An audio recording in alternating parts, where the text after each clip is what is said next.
this week's Parsha, Hashem instructs Moshe to make silver trumpets. The trumpets had two primary uses. They were used to assemble the people who were encamped in the desert over a very large area, and they were used as a signal that it was time to pack up the camp and travel onward.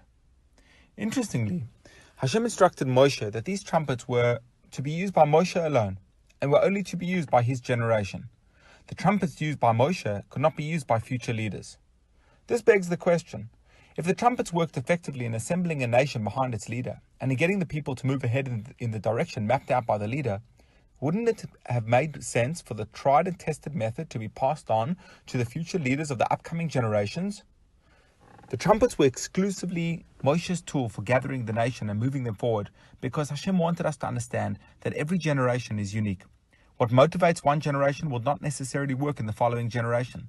Just because Moshe was able to use the trumpets as an effective method to rally the people behind his cause and to gravitate them in the direction he had carefully planned out for them, did not guarantee the success of this very same method for the future generations. Just as every age group is unique, a sticky star works well in motivating a 3-year-old but probably wouldn't work well with a teenager, so too each generation is unique. This does not mean that the goal and purpose changes from generation to generation. That stays the same throughout. It is the means, the method through which that end will be achieved that needs to be constantly adjusted to suit each generation. The same is true with parenting.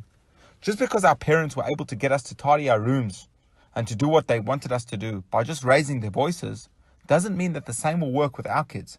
It's not that the kids of today are less willing to listen, or that the goals that we have for our kids need to change. It's just that it's a new generation, and what motivated the kids of yesterday won't necessarily work with the children of today.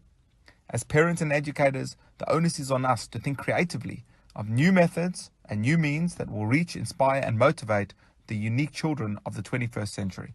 Good Shabbos.